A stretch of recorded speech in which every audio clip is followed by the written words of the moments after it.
চাপাই মানে আম আর আম মানে চাপাই আর সেই আম দেখার জন্য চলে যাচ্ছি চাপাই নবাবগঞ্জের উদ্দেশ্যে। আসসালামু আলাইকুম এন্ড হ্যালো সবাইকে, আশা করছি সকালে অনেক বেশি ভালো আছেন। তো সকাল সকাল রওনা দিয়ে দিলাম সেই চাপাইয়ের উদ্দেশ্যে। এখন সময় হচ্ছে 6টা আর সকাল সকাল রওনা দিয়ে দিয়েছিলাম। দেন আমরা ডাইরেক্ট চলে আসি হলো দুপচাচিয়া, আর এটা হলো দুপচাচিয়ার নাগর নদী ব্রিজ। আর সকাল সকাল বের হয়েছি এই কারণে রাস্তায় অতটা লোকজন নাই বা গাড়ি নাই। চেচিয়া পার হয়ে ঢুকে পড়ি হলো মুরাইলের ভিতরে। আর আজকে যাচ্ছি হলো আমার আঙ্কেলের সাথে। বরাবর চলে আসলাম হলো সান্তাহার স্টেশন রোডে। আর এখানে এসে একটা জিনিস শুনতে পাইলাম যে এই রেল ঘুঁটিটা এমনি এখানে ফালানো হয়েছে। আমি এখানে কোনো ট্রেন দেখতে পাইনি, কিন্তু এখানকার লোকজন বলল এটা 5-10 টাকা দিলেই নাকি এই রেল ঘুঁটিটা তুলে দেওয়া হয়। রেল ঘুঁটি পার হয়ে বরাবর চলে আসলাম নওগাঁ সেই ঢাকা বাস স্ট্যান্ডে। আর এটা হলো নওগাঁর ছোট যমুনা ব্রিজ। দেন আমরা ঢুকে পড়ি হলো নওগাঁ শহরের ভিতরে। শহর পার হয়ে চলে আসি বরাবর মুক্তির মোড়ে। দেন আমরা চলে আসলাম হলো নওগাঁ বাস স্ট্যান্ডে। আর সকাল সকাল ছিল এই বাস স্ট্যান্ডটা একদম ফাঁকা। বাস স্ট্যান্ড পার হয়ে চলে আসলাম পার্ক মোড়ে। এন্ড পার্ক মোড়ে এসে কিছু নাস্তা করে নিলাম। এন্ড আবার রওনা দিয়ে দিলাম সেই চাপাইয়ের উদ্দেশ্যে। আর ঢুকে পড়লাম হলো রাজশাহী হাইওয়ে রোডে। আর আপনারা এই নওগাঁ হাইওয়ে রোডের কিছু সিনেমেটিক ভিউ দেখে নেন।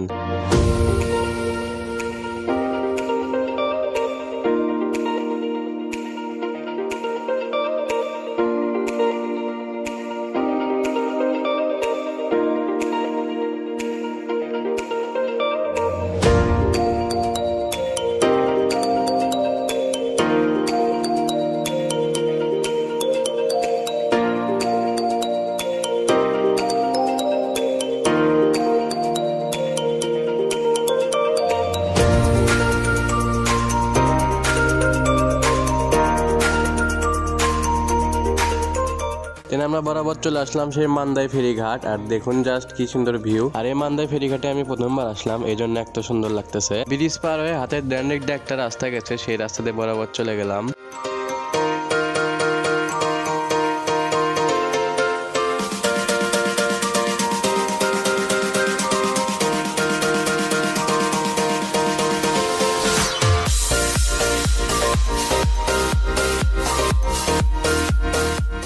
আর এই রাস্তাতে যেতে যেতেই দেখতে পেলাম আমগুলো নিয়ে যাওয়া হচ্ছে সেই বাজারে। হুট করে আঙ্কেল গাড়ি থেকে নামতে বললো, দেন নামে একটা জিনিস দেখতে পারলাম। আর সেটা হলো রাজশাহীর ভাইরাল সেই কালাই রুটি। এই কালাই রুটিটা এখানে পাবো আমি কখনো ভাবতেও পারিনি। আজকে আমি এই কালাই রুটিটা প্রথম খাচ্ছি, তো পেয়ে ভালোই হলো। দেন অর্ডার দিয়ে দিলাম সেই কালাই রুটি। আর দেখতে দেখতে রেডি হয়ে গেল আমাদের কালাই রুটি। এন্ড বসে পড়লাম টেবিলে। আর এই কালাই রুটির সাথে দেওয়া হয় এক ধরনের চাটনি।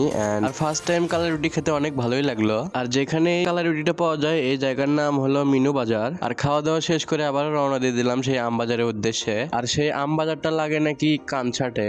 এন্ড বরাবর চলে আসলাম কানছাট বাজারের মেন পয়েন্টে। এন্ড এখানে এসে একটা তেলের পাম্প দেখে বাইকের ট্যাঙ্কিটা ফুল করে নিলাম। তারপরে ঢুকে পড়লাম সেই আমের বাজারের দিকে। এন্ড চলে আসলাম সেই বিখ্যাত চাঁপাইনবাবগঞ্জের আম বাজারে।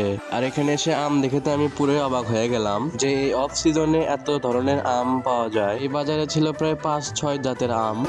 একবার দেখেন আমের চেহারা গুলো একদম টসটসা। আর এই আমগুলোর ওজন প্রায় 1 কেজির কাছাকাছি হয়ে যাবে। তো 4000 টাকা যদি মন হয় তাহলে একটার ওজনে প্রায় 1 কেজির দাম যদি 100 টাকা হয়, এই একটা আমের দাম 100 থেকে 120 টাকা দাম। একবার ভাবেন। বরাবর ঢুকে যায় সেই আম বাজারের ভিতর দিকে। এই একটা ক্যারেটে থাকে প্রায় 25 কেজি আমের মতো। এই বাজারটার লোকেশন হলো চাঁপাইনবাবগঞ্জ কানছাট আম বাজার। আর কিছু আম দেখতে পেলাম এরকম সাইকেলে করে আনা হয়েছে। আর এই আমগুলো ছিল অন্য আমের থেকে একটু আলাদা। আজকের ভিডিওটা ছিল এই পর্যন্তই। ভালো লাগলে অবশ্যই কমেন্ট করে জানাবেন। দেখা হচ্ছে পরবর্তী নেক্সট কোনো ভিডিওতে। আল্লাহ হাফেজ, বাই বাই।